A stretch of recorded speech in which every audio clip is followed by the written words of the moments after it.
Um, it's been a crazy ride.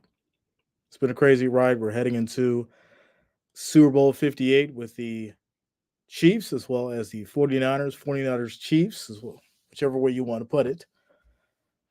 And yeah, it's going to be interesting. So we'll go ahead and get into the predictions tonight, ladies and gentlemen. Shout out to the Rich Gang. Shout out to the family, all the listeners, all the watchers. I do thank each and every one of you for rocking with us tonight. With that said, before we get started, I do want to say that I've been a little under the weather, and it's been really, really weird. I don't know if I have like some kind of like a stomach bug or something like that. I was gonna try to stream yesterday, but it was like really, really bad, and my stomach was killing me, and all this other stuff. I'm not gonna get into the finite details, but it was really, really bad. I feel better today. I was hoping to get into some NBA and all that kind of stuff, and obviously do this video with you guys. But yeah, I'm probably gonna take another day, hopefully, to recover because it's been rough. It's been rough for the last 24 hours, without a doubt. But I'm here. Shout out to you, Ryan. What up, man? Ryan Devlin in the house.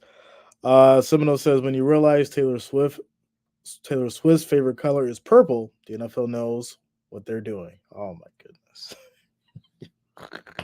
How many women's favorite color is purple? Come on now. Purple, pink. Come on. Shout out to you, Lori. Shout out to Lisa. What's going on with you, Jay? I'm putting my foot down right now. Swifty is going home on Super Bowl Sunday. Go 49ers. Shout out to you, Lisa. Well, we're going to get into that momentarily.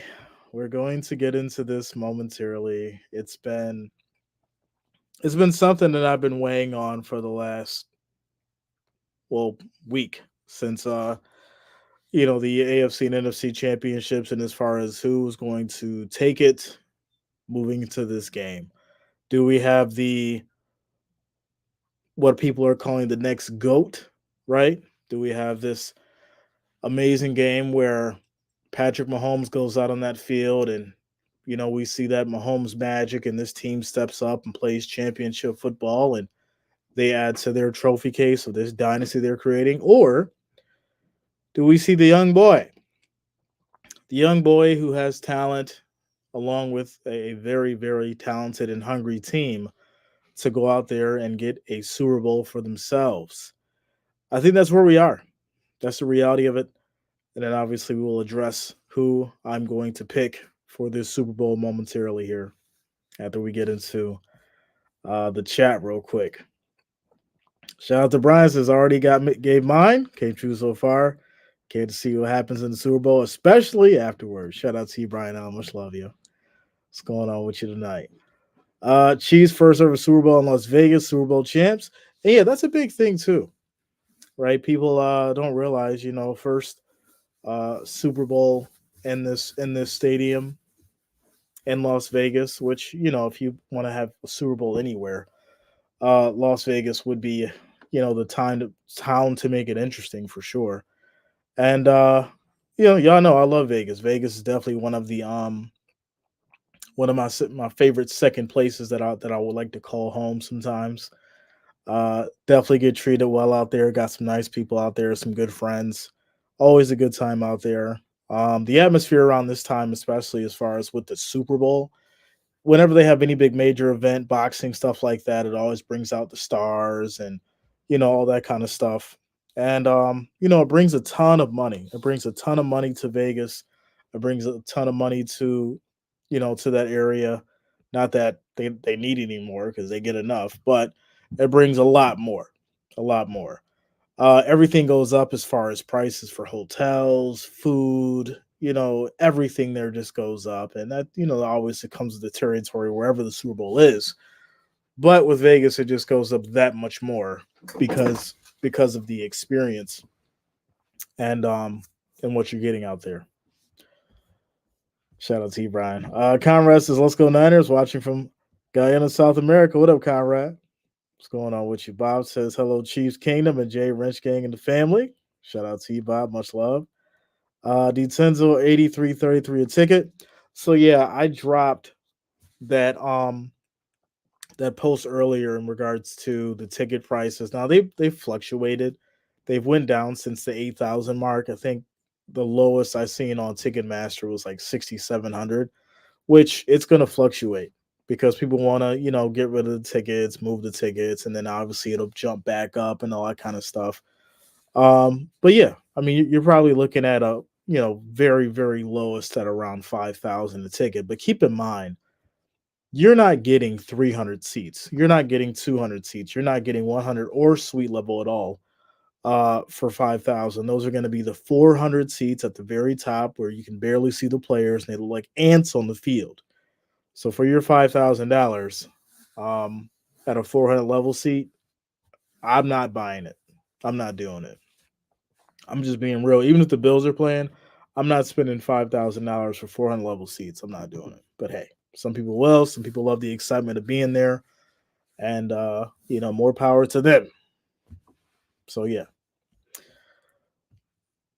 let's see what we got. 49ers fans going to travel well for this one. I hope they win, but go Bills. That's a fact, right? I mean, Vegas isn't too far from San Francisco. Obviously, you've got California right there, which has a lot of San Francisco fans. It's just a reality of it. So they're going to travel well for sure. And Vegas knows that, right? It's very easy to raise the prices for not only just the Super Bowl tickets, but the parking, the hotels, the food, and you're making all that good money coming out of California. But then you're gonna have some people out of Missouri as well, right? You got some real diehard Chiefs fans that got money as well. So yeah, it's gonna be a great event for sure, and they're gonna make a ton of money. I was reading the other day where they had some of the commercials. They were talking about the commercials over the years and how much money they've made. Back in the 70s, it was like $100,000 for a commercial. 80s, it went up to like 220. Late 80s went up to like 500. We hit the 90s, it went up to a million. Um, early 2000s, it went up to like 2 million. And now we're looking at like seven to $8 million for a commercial for the Super Bowl. What? You know, it's really wild. It's really wild because when you look at, what some of these networks are able to get the games for, you're paying $7 million for, a 15-second, 30-minute or 30-second slot. And some of these networks are buying whole games for 300 million. It's crazy stuff. Just saying. Shout out to Nathan. What up, yo? Megan says lived in Vegas in Las Vegas for 20 years. Yeah, I lived in Vegas for about seven myself. Megan, shout out to you. Live right out there in Henderson, right off Boulder Highway. And yeah, I love going out there, go see the old house, and roll through the communities, hit Flamingo, not the casino, but Flamingo Avenue, and the old stomping grounds out there. Go check out Sunset Station, hit the buffet. That's the classic area. Used to always be around Boulder Station. All the stations really. It was always a good time. We going to Vegas, Jay? I would like to. I would like to. I think it's probably gonna happen sometime soon, maybe around like April-ish. April-ish. It's been a good 2 years now. 2 years. I gotta make a trip out there soon. Shout out to Bob. Said, Jay, I made my first football bet last night. Made a parlay Chiefs on points. Kelsey first touchdown and pop over 49.5. Okay. I see you, Bob. Let's go. Ellis Real says, can both teams lose? Unfortunately, somebody has to win. Somebody's got to win. Shout out to Molly. What's going on with you? Says, hey, JR, this is a sad time. It's your streams. Hope you are well. Go Bills. Yeah, like I was saying earlier, I do feel I had like a bug, or I still do. I got like a little stomach bug going on. I was really sick last night. I was going to stream, but I was super sick. And yeah, I got this like stomach thing going on. I don't know. It came from nowhere.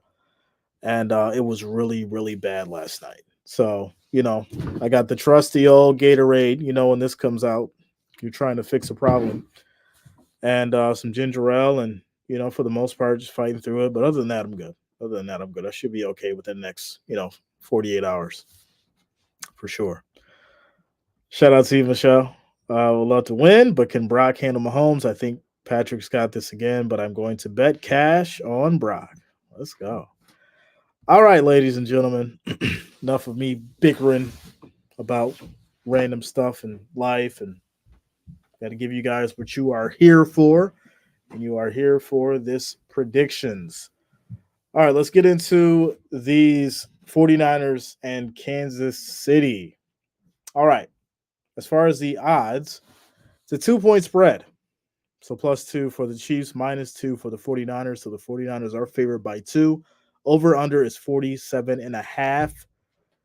The money line is minus 127 for the 49ers, plus 107 for the Chiefs. And, this is how Vegas goes when it comes to, you know, money line and giving people an opportunity to win any kind of money. It's really close. It's always real tight, no matter who's there. So yeah, minus 127 plus 107 for the Chiefs. Getting into the matchup predictor, 59.4% for the 49ers, 40.6% for Kansas City. Looking into the last two, right? Because that's what matters the most. Getting to this game, the playoffs, divisionals, championship, and now getting to the Super Bowl. Well, we see Green Bay, right? Green Bay, 49ers won 24-21 in a close game. They also beat Detroit in a close game, which that was 34-31. And the big problem that we've seen with Detroit is a coach who, I'm not going to say lost the game for the Lions, because that's not the right thing to say, even though I did say it. But the reality is this: Dan Campbell cost this Lions team the win. They ended up losing by three, which subsequently is one of the field goals that they should have taken. Now, we can sit here and go back and forth about what if. Regardless, 49ers won 34-31 in a close battle in which they were behind, right? They were behind. So that's something to pay attention to. Now, getting into the Chiefs, right? You've got a win against the Bills, 27-24. You got a win against Miami, 26-7. And then you got a tough win against the Ravens, 17-10, which was more of a defensive battle. Lamar Jackson just couldn't get anything going on offense. They were basically hoping that the offense that they could create could go through one person, which is Flowers, who, is a rookie out there trying to basically make anything possible happen. And unfortunately, the Ravens succumbed to a good and a great defense by these Chiefs. So, what do I expect? Well, I expect Patrick Mahomes to play his best football, right? You're in a dome, you're in Vegas. This is the Super Bowl. You've been here before. You should be calm. You should be cool. You should be collected. You should have your whole team ready to go and that chemistry working like it's been over the last couple weeks. And you shouldn't have the problems that you guys have been dealing with in the regular season. They've rose to the occasion. They've shown us why they've been great. They've shown us why they could potentially have a dynasty. And at the end of the day, I do expect to see people like Rice step up. I do expect to see people like Pacheco showing up. I do expect Kelsey to go out there and have a great game. The big thing for me is whether or not this 49ers defense, who has been lackluster over the last few games, is going to be able to attack Patrick Mahomes. Because what we've seen from the 49ers defense is they have really slacked off over the last three games in these playoffs, albeit they've made some great plays, but they just really haven't brought that pressure and played dominant like we know that they can up until this point. So the big thing is going to be whether or not the defense for these 49ers can show up. Who's going to make that sack? Who's going to force that hurry up and lead to a pick? Who's going to really bring that pressure down? Because if you leave Patrick Mahomes back there in that pocket to sit back there 5, 6, 7 seconds, planning a picnic, pulling out the sandwiches, lighting the candle, laying out the blanket, if you allow him to do that back there, well, he's going to eat you alive and find every one of his targets, or worse, be able to run for whatever he wants to. That's going to be the big thing. Can this 49ers defense step up and bring the pressure to Mahomes? Now, on the flip side, Brock Purdy, right? He's had his issues too. He's had his problems as far as not being able to pass over the line. If you put your hands up, you're probably going to bat that ball down. If you bring that pressure, get him out of the pocket, he becomes very, very inaccurate. And that's going to be a big thing for him too, right? We've seen it time and time again. Whether or not Brock has been great, that's without a question. We know that he's had a lot of the records for the regular season, but none of that matters now. You're in the Super Bowl, my friend. And you can't let a lot of the things that certain teams like the Ravens were able to pick up on to become the issue now, to become the outlying factor. Now they did play a solid game, obviously with the Lions, but the big problem is you've seen a game where Brock Purdy had to come back against the Lions, and that's another thing for Mahomes too because he's able to come back and win games just as well. So I could see why the line is 2 points. I can see why they would expect this to be a close match because you're going to have both teams step up. It's very easy to say, oh, the person who or the team that makes the most mistakes wins, right? It's very easy to say that. But I think the reality is this. We're going to have a game where the experience of Patrick Mahomes maybe outweighs the talented Brock Purdy. And it's hard to say it. It really is. It's hard to say it because I feel like Baltimore's offense is not going to be the same as this 49ers offense, and that's why that game was as different as it was. But the Chiefs defense is that outlying factor. That Chiefs defense has been able to really, really get things together. And to me, the 49ers defense just has not been as effective as you'd like them to be coming into this game. So I'm probably going to have to go Chiefs. It just, forget all the conspiracies, forget the Taylor Swift stuff, forget all that. I think this is Patrick Mahomes' chance to increase on his legacy. I think it's Patrick Mahomes' opportunity to go out there and uh, really, really make a stand for what he's trying to do as far as his own timeline because you've got the conversations as far as who's the goat and who's the best, and right now I mean it's a strong argument for Mahomes against a Tom Brady within the same amount of years that they both played. And for this kid to do what he's been doing, making it to was it 6 championships now, and obviously being the fourth Super Bowl, um, no, third Super Bowl. I do think this will be a real strong testament as far as what he's able to do on the field and increase on his greatness. So yeah, I'm gonna go Chiefs. I'm gonna take them in a close one. I'm gonna go Chiefs by 7. Chiefs by 7, ladies and gentlemen. Uh Shout out to Brian says I used to ride dirt bikes through the Ozarks when I was young. Let's go, Brian. Shout out to you, man. Don't bet against the Chiefs and Mahomes and Travis Kelsey. Brock has been amazing for a second-year player, but can't beat Mahomes and the Chiefs. Um, I think it boils down to this, right? It comes down to really, really looking at the 49ers team as a whole. We know that they're talented. We know that they can go out there and beat the best teams, right? We get that. But I do pay attention to things like having to come back against the Lions team that should have won. We have to say that, right? The Lions should have won that game. And when you look at the Lions situation as far as with Campbell, the coaching, right? You can talk about that, but I do feel like where the Chiefs understand where the Lions failed, right? You don't celebrate when you're up 2 or 3 touchdowns. You still have to keep going. You still have to apply that pressure. And you're not celebrating when you're up 2, 3 touchdowns when you know that the job's not over. And so I think that's the differences between someone who's been there and has that cadence and has that understanding as far as being able to go out there and win and keep their foot on the gas.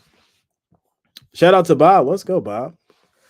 Becoming a member again. Let's go, Bob. Thank you for the love. Thank you for the support. Let's go. Keeping it going. Keeping it going. Showing the love, showing the loyalty. All right. Spark says Chiefs by 7. You heard it here, folks. Yeah. Yeah, I think, it's and it wasn't hard for me to say that, right? Everyone knows I respect Brock Purdy. I respect these Chiefs. I respect the 49ers. Everything that they've been doing on the field as far as, from Kittle to Debo to CMC. You've got two players on the same team who, are in the running for MVP. So, you can never discredit the 49ers for everything that they've done. And the fight that it took to even get to this point.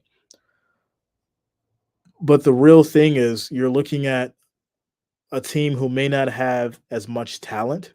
You're looking at a team who may not have, the superstar names, opposed to maybe, three or four people. And this is the team that very well could be Super Bowl champions again coming out of Vegas.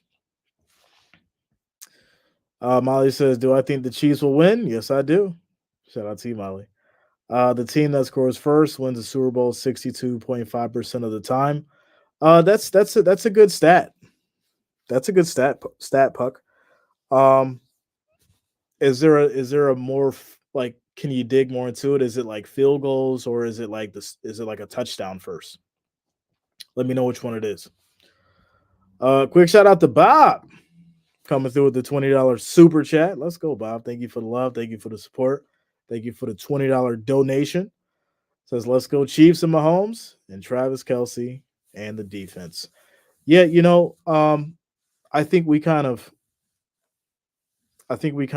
really, really, when Kansas City was going through their tough weeks, right? I think we kind of wrote them off. Oh, they're not going to do anything, or oh, it's not looking good for the Chiefs, so we're going to pay all of our attention to the Cowboys, or we're going to pay all of our attention to the Eagles, or the Bills, and kind of said, all right, well, they got beat by Denver, so this may not be the Chiefs' year, or they got beat by the Raiders, so this may not be the Chiefs' year. And I think that was the biggest problem that a lot of teams did. They really, really, didn't pay attention to the Chiefs. And I think it was always looking forward to the next week. Oh, we'll beat the Chiefs. We need to focus on the other team instead of actually sitting back and focusing on the Chiefs, and especially Miami, right? You can talk about how cold it is. You can talk about, how they weren't able to play in cold weather and things like that. But I think the reality is this: the defense for the Chiefs that people slept on is what really, really showed out for them in the Miami playoff game. And that's the beautiful thing of it, because when you see that, you notice that they weren't able to do anything, and Tyreek Hill couldn't do anything. That's something that really, really put me on notice, and it told me at the end of the day, like, okay, these Chiefs are definitely going to be a problem. And they showed up when it was important. They showed up when they had to, and they also, I don't think, really surprised. They said, "This is who we are and who we've been," and I appreciate them for that. I appreciate them that for sure. Shout out to you, Bob. Much love, man. Thank you for the $20 super chat. Uh, says Jr. What ranking is KC defense versus San Francisco? Um, it's a good question. Let me look it up. KC defense ranking. KC defense ranked.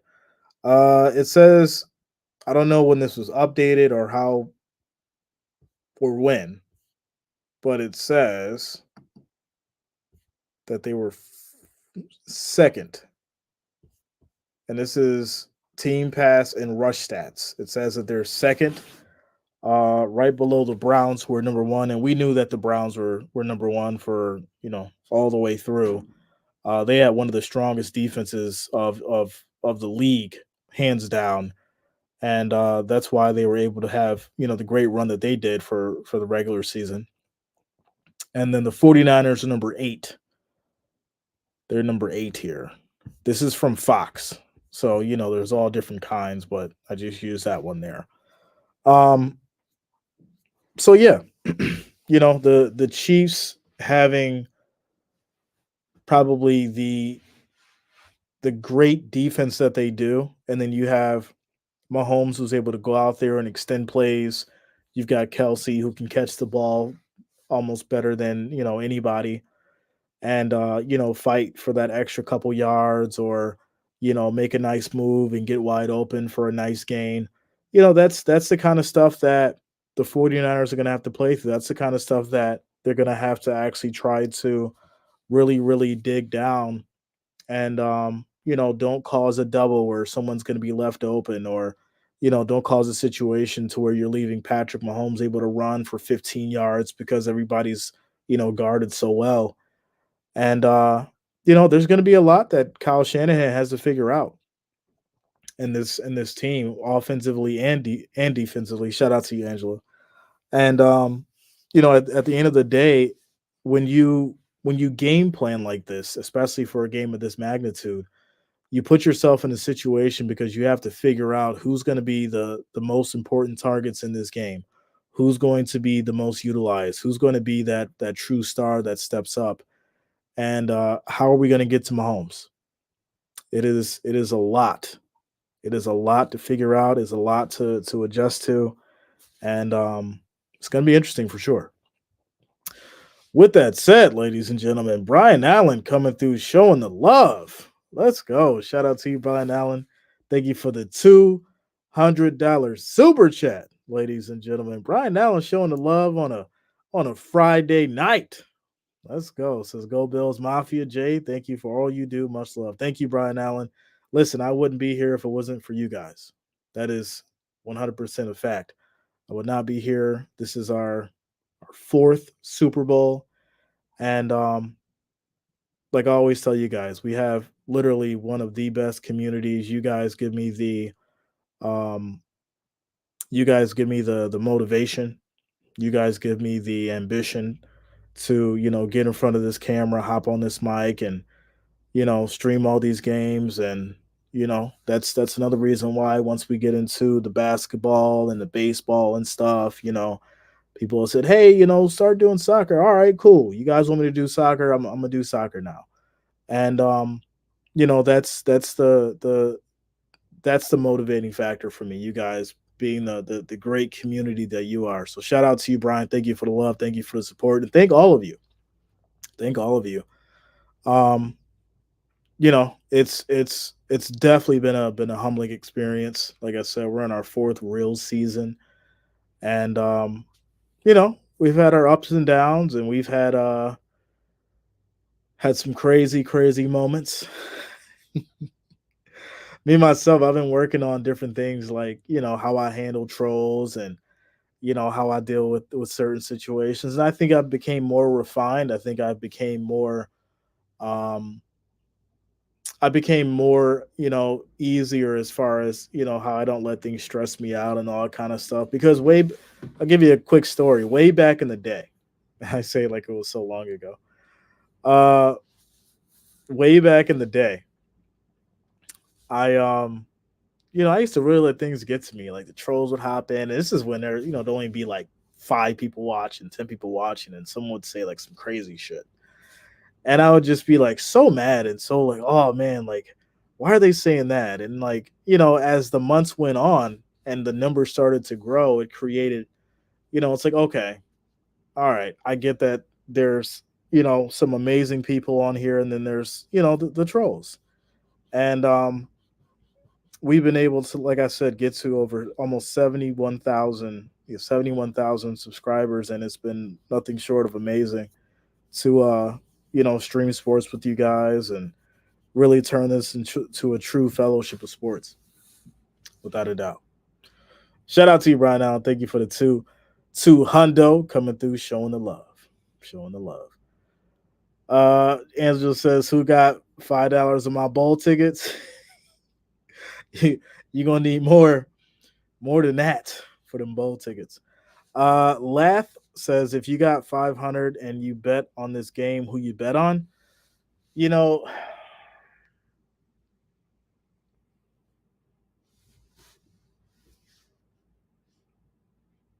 that's a tough one, man. And I'm just being real with you because I don't bet anymore. So when you I'll tell you this right now. If I was going to bet, I'm taking all emotion out of it. Because if you go and look at how almost the average person bets, it's normally always on emotion, right? So the first thing that you want to do is you want to remove emotion before you bet. The second thing you want to do is you really want to dig deep and do your due diligence in regards to the team that you're betting on. And especially with the Chiefs, right? You want to go back and you want to look at how many yards Patrick Mahomes has put up in the Super Bowl. You want to go back and you want to look at how many yards Travis Kelsey has put up in the Super Bowl. You want to look at the amount of touchdowns, obviously. You want to look at the points. You want to look at the changes in the roster, right? You want to look at who has done what over the last couple of weeks. These are all things that you want to do before you decide to make that or place that bet. Then you also want to do the same thing for the 49ers, right? So we don't really have a true sample as far as for Brock Purdy in a Super Bowl. So what you want to do is you want to take his most significant games, right? The games where he played a strong defense, and you want to sit there and analyze, how many points he put up in that game, how many times he was hurried, how many picks he threw, and then all that kind of stuff before you really, really make a decision on that bet. So that's what I would do. Um, if I was a betting man and if I was putting my money on a team in this game, well, I don't think there's any sure bet, but I wouldn't bet against Mahomes in the Super Bowl. I'm just saying that. But do your own due diligence, my friend.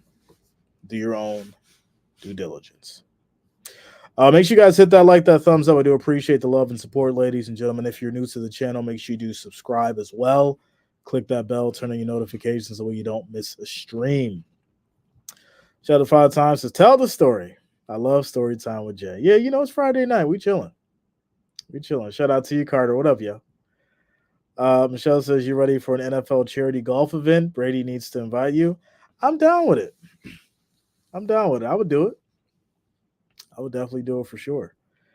I don't waste my time with trolls, Jay. Yeah, it's nowadays we don't worry. We don't worry about the trolls. Brian says 4 years ago. Can't wait to see the silver button. It's funny because I think that even with like the college basketball and NBA and all that kind of stuff, I think we'll probably hit 100K right around like the time the NFL season starts, which would be absolutely amazing. Because it's like if it happens that way, that kind of be like the little cherry on top. Like if we hit 100,000 subscribers, like that, like right after preseason, right during that first week, that would be something special. Whenever it happens, whatever is whenever it happens. But I do think it's the way it's looking. I think it'd probably be like the first week of the 24 NFL season, without a doubt. Uh, Lori says, thank you very much, Jay, for all you do for this channel. For many of us, it's our only option at the time. And it's a blast being here with everyone. Yeah, it's always a great time. And we obviously try to keep things family friendly. We obviously try to keep things, positive vibes for the most part. And sometimes we'll go off on a tangent and things like that. And, we'll talk a little garbage, but it's always I always wanted to make this like everyone's just chilling in the living room, having a good time watching sports. You know, um, the moment that changes is the moment that like the channel loses its spirit, loses its identity, and that's something that I definitely don't ever want to see happen. So I always want to keep it, how we started. It's been doing great, and yeah, that feeling of we're all together watching the game and enjoying it, you know, and I just so happen to be the host. So shout out to you. Lisa says, I like KC when Lenny Dawson played, taking it way back. Robert, I got the Chiefs, man. I got the Chiefs by 7. Shout out to you, Sassy. Sassy says Niners. Okay. Okay. Father Time says you're on schedule, Jay. I am, my friend. I am. Nancy says there's a reason it's called gambling. Without a doubt, Nancy. There's always risk in gambling. There's always a level of things not going in your favor that you have to accept and you have to understand. And that's kind of why, I don't really I don't really you know, I want to say get people who like really get upset and mad and freak out and want to burn jerseys and break TVs. And I'm not talking about any specific team. I'm really not.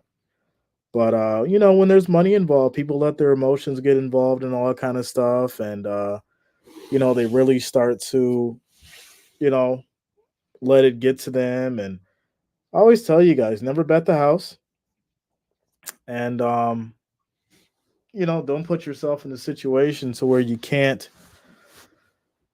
pay your bills because you made a bad decision. You know. Kyra says, "Do NBA." I am, my friend. Next week. Next week, we're gonna get into some college as well as NBA. Without a doubt.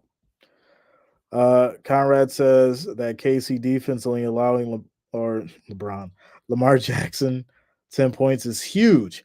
Yeah, and that's something that I brought up earlier. You know, obviously we know that past success doesn't guarantee future performance, but if you look at how great Lamar is, and if you look at how great that Ravens team is offensively and defensively, and you see what the Chiefs did, that lets me know that this team was ready to go. That lets me know that the Chiefs are ready to face any adversary and go on and potentially win. Because when you look at the championship like that, AFC as well as NFC, those games might as well have been Super Bowls. It just so happens that they're in two different conferences and they got to go on to play each other. But those two games very well could have been a Super Bowl. That's how great they were, and how intense they were down to the wire, without a doubt. Robert says yes, bet with your head and not over it. That is a fact. That is a fact. And that's why I'm not gonna say that's why I stopped. I actually stopped just because it was one of those things where I was like, you know what? It was like drinking. Um, there was nothing wrong. There was nothing health wise, nothing like that. I just got to a point where I was like, you know what? I don't want to drink as much, you know? And now it's truly once in a blue moon where like I'll go out, maybe have a nice drink, and that's maybe like once every couple months now. Or if I'm just chilling in the house, and I want to celebrate with you guys, pop the bottle open, have a quick drink, and that's about it. But every day or every weekend or no, I just I'm not doing it. And then with the betting thing, it was just like, all right, like you made some money. Um, it's you understand the game, you understand how things work. You understand that when you have an edge, how to play it. You understand how to hedge your bets and things like that. So even if you do take a loss, you make something out of it. You know, but at the end of the day, it comes to a point where what do you want to focus on, right? What do you want to really really sit on and spend your time worrying about, you know? Because no matter what, it doesn't matter how much money you have. You could have millions of dollars. If you're betting money on a team, you're sitting there sweating for 3.5 hours, hoping that that team wins because you got money involved.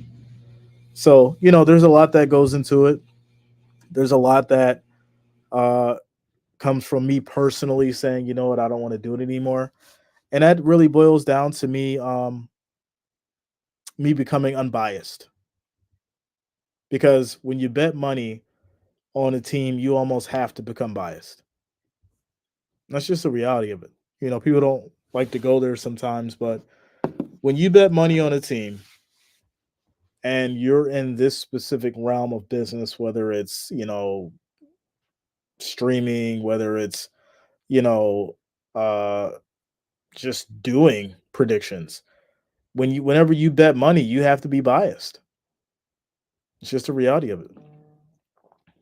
Shout out to you, ODP. What's going on with you? Shane one says that's true, Jay. Betting takes up time and focus. Yeah, without a doubt. You know, if you guys remember last year, um, when I was doing the bets, doing great. There wasn't a time where I was sitting there like, oh man, I've lost a ton of money. It was like, no, like, you know, you win big and then you'd lose small. And but at the same time, like I'm not spending, you know, 30 minutes breaking down the game before I give a prediction.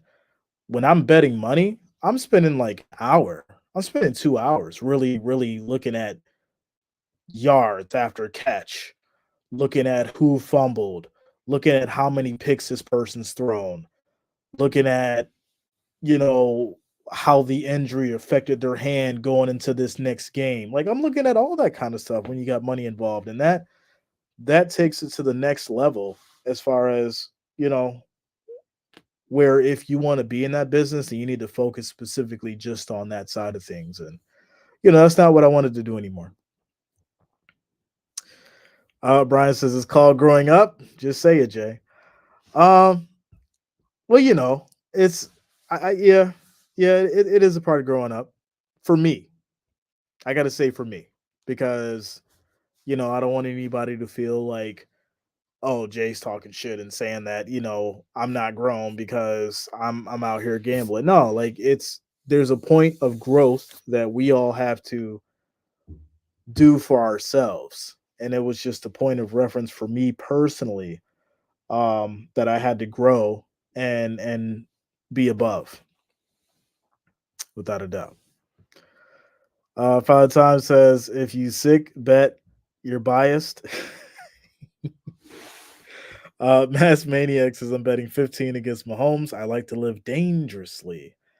Listen, as long as you keep it fun, that's what I say. Just keep it fun and never bet the house and just don't put yourself in a situation where you're late on a bill or you can't pay something now because you bet way too much money.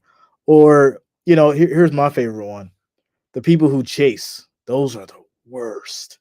You've lost like four bets, parlays, straight up, whatever, and you're like, "Oh, this is the one, and I'm gonna bet 2,000 on this one," and then you get spanked. That is the worst. I don't think anybody should ever feel that way, but um, that's a sobering realization that some people have to feel because they don't get it or they don't understand it. And for me, that comes back to my days of being in the casino. I was a heavy blackjack player. Love blackjack. And walk into a casino with, you know, 2, 3,000. Some nights walk out with, 15, 20, 25,000, after a few hours of play. Same instance, oh, I'm gonna come back the next day, win another 5,000, 10,000. All right, I'm gonna do it again. Come back the third day, get spanked for 5 grand, lose 7,000. Obviously, one more than what I would lose. But there's a realization to where you understand that you have to stop because they're going to get their money back eventually. They'll give you a couple big ones, but they're going to get it back. And if you're dumb enough to give them all the money back, they're going to take it. It's just the reality of it. Um, so yeah, never bet the house, without a doubt. Shout out to Ryan. What up, yo? Yeah, I took the Chiefs. I took the Chiefs by 7. Matt says this is a great rabbit hole we're getting into. This is why I enjoy these chats. Yeah, we're just chilling tonight. Nice open discussion Friday night. Still early. Um, but yeah, my casino actual like playing at the casinos really really showed me that there had to be some kind of level of discipline and restraint. When you can walk into a casino and you can win more than $10,000, uh you have to understand that there's a certain level of responsibility that comes with. And whether it's Vegas, Atlantic City, Niagara Falls, Mississippi, uh, Tampa, whatever casino you go to, when you walk into those doors, the real question is, are you going to play for fun or are you going to play for business? Because me, it was always business. I was never I was never the person that walked into a casino pounding out drinks and gambling away. I went in there for business. Like I had a purpose. Like, all right, I'm going in here with 2,500 and I'm about to win like 15 grand. That was my plan. That was my goal. And we can get into strategies and all that kind of stuff, but you start off with a couple hundred, you get going, you get a nice run. Depending on how the card's going, I had a 3 hand rule. If I lost three in a row, I was gone. So it doesn't matter if I was playing 100 a hand, 200 a hand, 500 a hand, 1,000 a hand. If I lost three in a row, I was gone. I always played two hands in a row because my either that hand on the left or right would either balance each other out, or I catch a nice double or a blackjack, which would cover the money either won or lost on one of the other sides. And then you know, I prefer to play the dealer one on one. I don't like when there's five people at the table because that leads to chaos, too many people having to make crazy decisions, and then you get weird people coming on the table who don't know what the hell they're doing. And you get that one guy who tries to either play the last hand and be the anchor and they don't know what the hell they're doing and they're asking you questions while you got big money on the table. There's been some real situations where I really wanted to punch a few people in the mouth, but hey, I'm not going to go there. But that's just the reality of it. When you step into that world and you playing with that kind of money, um, you don't want to have your future in somebody's hand. They're playing $50 a hand and you got 500 up. I want to play that game with them. But once again, that's another realm that it turns into an emotional thing. And you know, definitely don't want to be that individual anymore. Definitely don't want to be that person anymore. And that's why I stopped gambling for sure. I bought a few scratch word tickets for my exes. Shrug. They enjoyed it. Fun. Shout out to you, Father Time. Uh, Brian says I got 50 on the Chiefs winning. Who's taking it? One bet against one of the members or wrenches. Ooh, I see you, Brian Allen was calling out one of the wrench gang or the family on a $50 bet. Okay. Semino says, "Do you play roulette, Jay?" I have. I have played roulette, but I never picked the numbers. I always did black or red.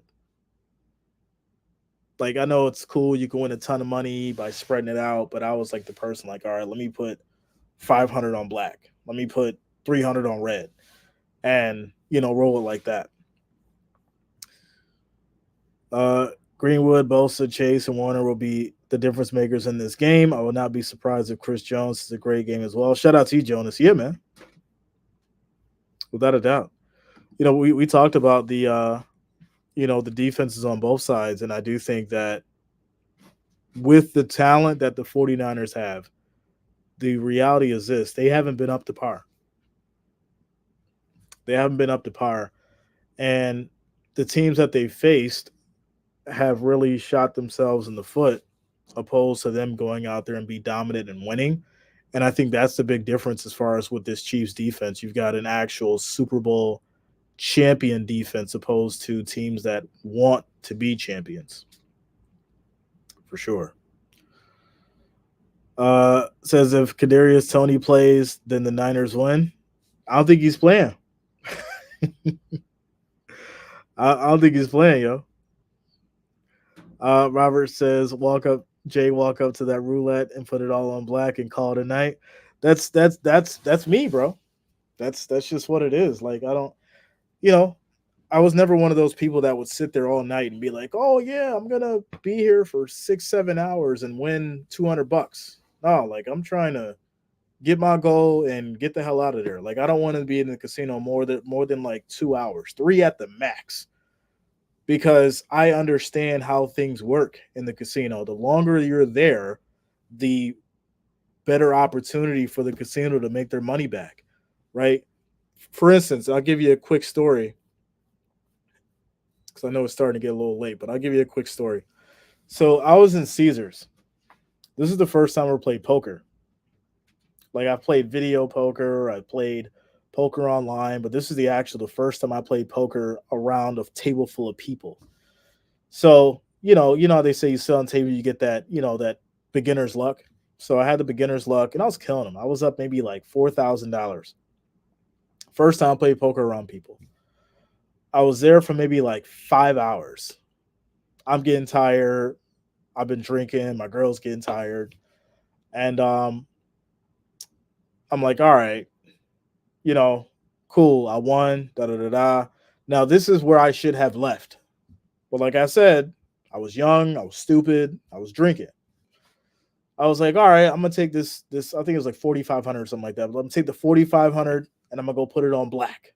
So I go to the roulette table, seen it come around, and before I placed my bet, it was like black 3 times in a row, right?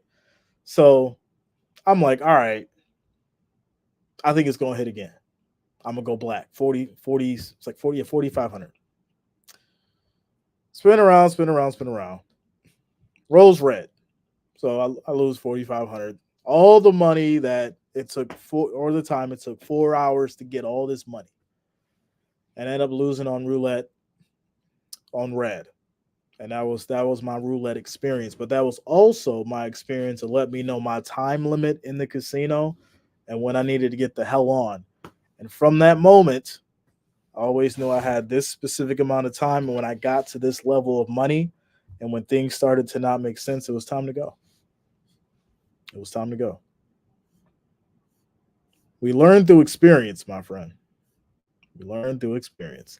LeBron trade coming? Yo, there's been talks. There has been talks, my friend. Um, I'm gonna be honest with you though. I'm kind of sick of seeing LeBron. Like, we gotta let somebody else come into the game. Like the Stephen Currys and the LeBrons and the Kawhi Leonards and all those guys. Like, it's about to be a new generation. Like I said, I can't wait till we get into the NBA and I'm bigging up the young guys and what they're able to do on the court and all that kind of stuff. Um, but yeah, I mean, I think LeBron needs to retire, man. No disrespect to the guy. He's talented. He's a champion. Absolutely amazing, without a doubt. I give the guy much respect. But I think at the end of the day, you got to let some of these other guys come in and you got to let them shine and do what they need to on the court. Lee Boys says Chiefs will dominate. Okay. Shout out to you, man. Adam, what up, yo? What's going on with you? Between Ayuk and Purdy, who is a will stink? I think Purdy. Um, it's a good question, right? Who's gonna drop the ball in a sense, right? Ayuk has very good hands. I don't think you have to worry about Ayuk. I think you really have to consider Brock Purdy and the issues that may come. I don't really see too many bad decisions by Purdy. What I do see is miscalculations, right? How high should I throw the ball? Or if I'm on the run, how good is my arm strength to get it to where it needs to go? Those are the kind of things that I look at when it comes to Purdy. I'm not too worried about the decision making because we know that he can fit the ball in the pocket. We know that he does very good as far as making decisions in that realm. Um, reading the field, reading the defense, all that kind of stuff. It's huge for Purdy, and that's one of the reasons why I have a lot of respect for him. But when it comes to miscalculations, I think that's going to be the big factor in understanding whether or not he's going to be effective in the critical moments, without a doubt. Jalen Brunson is your next MVP. Next one last 9 games in a row. They won 9 in a row. Oh, okay. Yeah, I might have to check on the Knicks and see what they doing. Adam, I'm chilling, man. I'm chilling. Always a good night. Just chilling with you guys. Friday, and we just been chopping it up. You know, little Super Bowl action, discussions about life. You know how we do. You know how we do. Uh, Jager Short says Patty to go. Okay. I mean, that's a whole nother topic, a whole nother stream. Um, there's depending on where you grew up, or not where, but time frame you grew up, right? You may feel like Patrick Mahomes is the GOAT. You may feel that Tom Brady's the GOAT. You may feel like Joe Montana's the GOAT. You may feel like Joe Namath's the GOAT. Like I really think there comes a lot of time where who grew up in what era and what player resonated with you the most kind of determines who you may feel is your goat. And you know, I'm not going to sit here and say you're wrong because the kid's going in that direction. But if he does not win the Super Bowl, you know that kind of question goes down a little bit. Down the ladder just a little bit. You think Bronny going to be any good? That's a good question, man. I'm not sure. He's had his issues, and from what I was seeing as far as some of his tape, um, I think he's there. I just don't. I don't think he's. I don't think he's NBA ready yet. I don't think he's NBA ready. He's still playing at a college pace. He's still playing at a college level, and I just don't know if he's ready to take that next leap. Shout out to you though. Montana was the GOAT of Super Bowls. Check his stats without a doubt. Jay, defense wins championships. The 49ers defense will cause some turnovers. Now the 49ers score points on those turnovers. 49ers defense takes to the house. Yeah, I mean that goes for any game. You know that, Jonas, right? I think the real question is whether or not the 49ers defense is going to be able to do that to Patrick Mahomes. Right? If it was anybody else there, Lamar, Allen, uh Flacco, Stroud, right?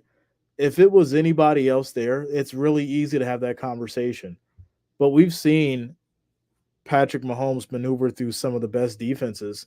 And the biggest problem is the ability to pressure him, the ability to get him out of that pocket.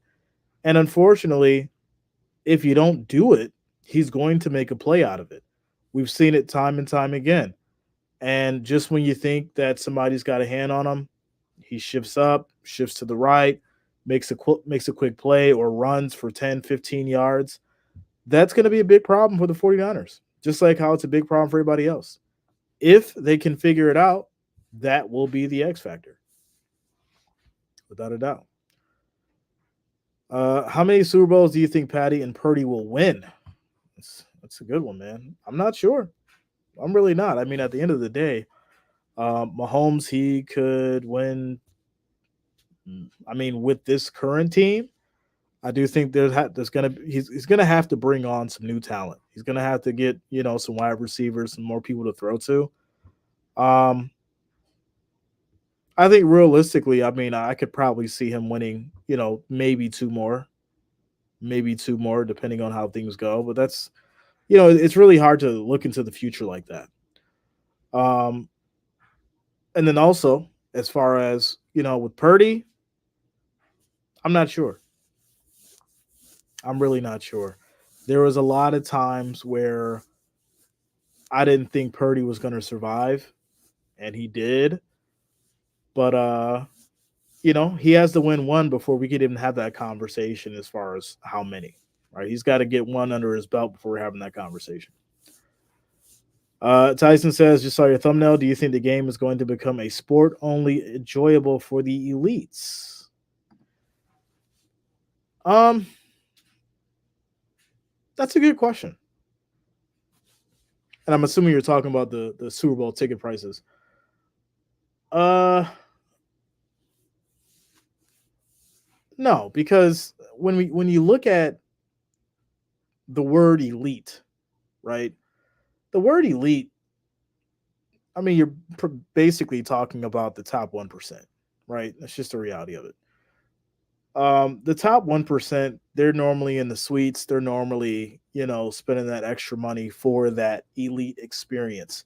There's always going to be, seats and tickets for the general public that will be affordable to what the market rate is, right? So the market rate being basically what that market entails, and we can use like the Browns as an example, right? 400 seats. I'm sure that even towards the playoffs and in championship, you'll probably still be able to find seats for like 200-300 bucks, right?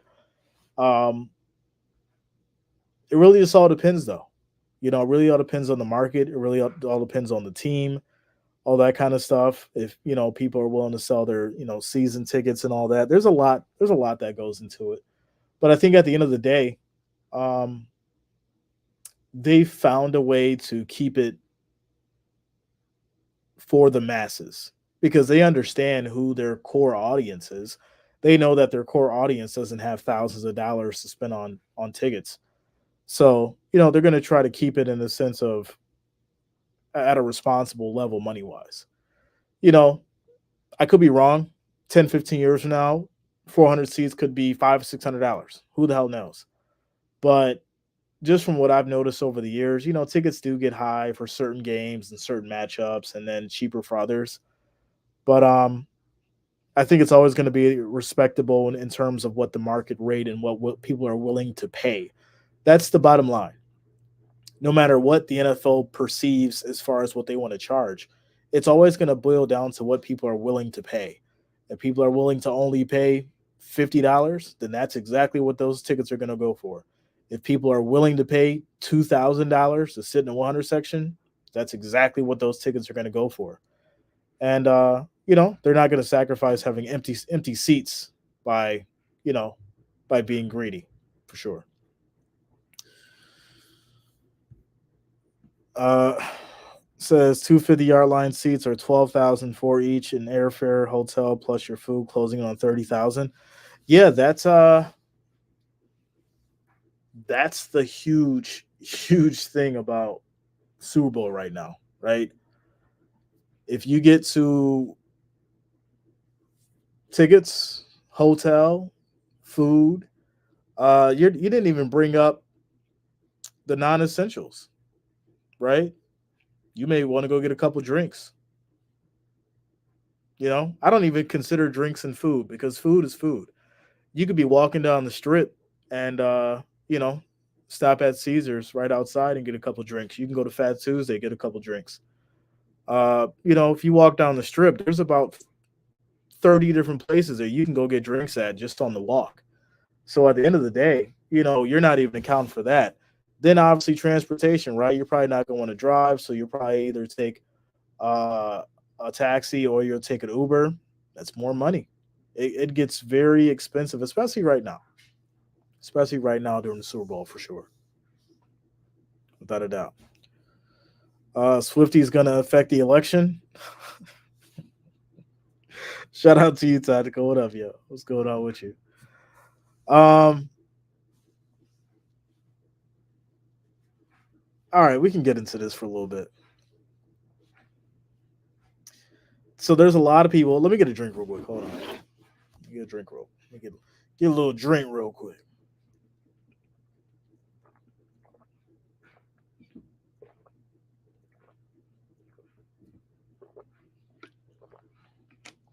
All right. Um, I think the reality is this: a lot of people don't like the Taylor Swift effect. And what is the Taylor Swift effect? This is an individual who can sway markets. This is an individual who can boost local economies. This is an individual who can bring millions of dollars to any specific entity that they decide to get involved with. Now, how does that change the narrative as far as with NFL, NBA, whatever? Because let's say she didn't even go to the NFL route, right? Let's say she found somebody to date in the NBA. That specific team would make so much money off of her. That specific team would be getting so many views because of her. So it wasn't just the fact of, because a lot of people get mad. I wish the NFL would stop showing her. Listen, the NFL is a for-profit business model, right? If they know that this individual is going to bring millions of dollars, which she has, she's brought $331 million. That was the last known number that they talked about. $331 million to the franchise in the NFL. And that's not something to be taken lightly, right? That is an outside influence that just so happened to bring that amount of money in without any additional endorsements, without any additional clauses or contracts that had to be wrote or lawyers getting involved. That's what you call an organic experience. And you know, do we not like seeing her face on TV all the time? Sure, because it's a football game. But the reality is this: she's not only created a phenomenon that I don't think anybody else has done, but she's created another lane for sports that I definitely think that other sports are going to tap into. You look at Detroit with Eminem, right? They tried the whole Eminem thing, and he's obviously Detroit native, so that plays into that. But he didn't have that same effect that Taylor Swift has, and they're showing him on the TV just like they were showing her. So it's definitely something to look into, even if you don't like Taylor Swift. It's definitely something to look into. It's definitely something to educate yourself with, because it'll help you understand. Um, it'll help you understand as far as how certain people can affect trends, can affect markets, and can sway important things as well. Tactical. I'm not gonna go there, but when you've got a following that size and when you have a cult like following, certain things that you say can definitely sway different things and different outcomes. And it's a little scary. But see, at the same time, that's why being responsible with your words, that's why being responsible with how you handle certain things are very, very important. Because at the end of the day, if you don't know what you're doing with that, it can be very dangerous. It can really, really affect and influence people for sure. People for sure. Taylor is ruining the Chiefs. Surprised they made it with how bad Travis is doing. Patty's dad doesn't even like her. Um, I mean, none of that matters, and none of it matters because the Chiefs still made the Super Bowl. Now, you would have that argument if the Chiefs didn't make it to the Super Bowl and someone else is there, but the Chiefs are there, so that argument's invalid. Bay says they kind of did this when Tony Romo dated Jessica Simpson.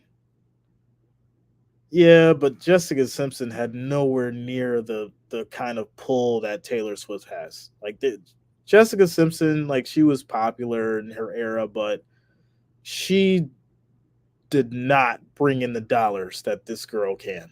Like I said, go do your research.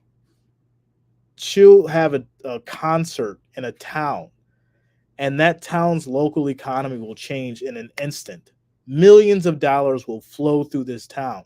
And there's very few people that can do that. There's very few people that can move that amount of money and bring that amount of money to an area based just off of the concert or their name. Tyson says, yeah, that's crazy with the NFL caring so much about money. I would have thought they would have moved the Jags to Orlando forever ago. That's interesting, right? Bring them closer to Disney.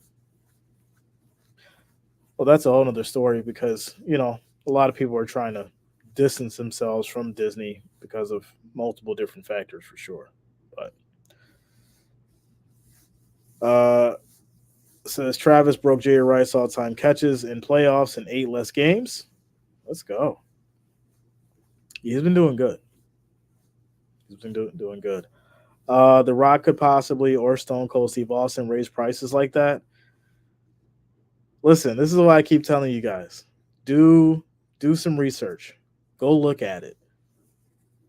Nobody is moving numbers like this girl, and it's scary to say that, but she's on like Michael Jackson pop numbers right now. Like that's the kind of following she has.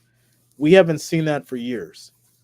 We have not, decades even. We have not seen anybody. Beyonce. She does what she does. You got your old boys. Uh, Beatles and things like that. But Michael Jackson was in a lane of his own. For those who know and pay attention to music, Taylor Swift is approaching that, and it's scary. It's scary, without a doubt.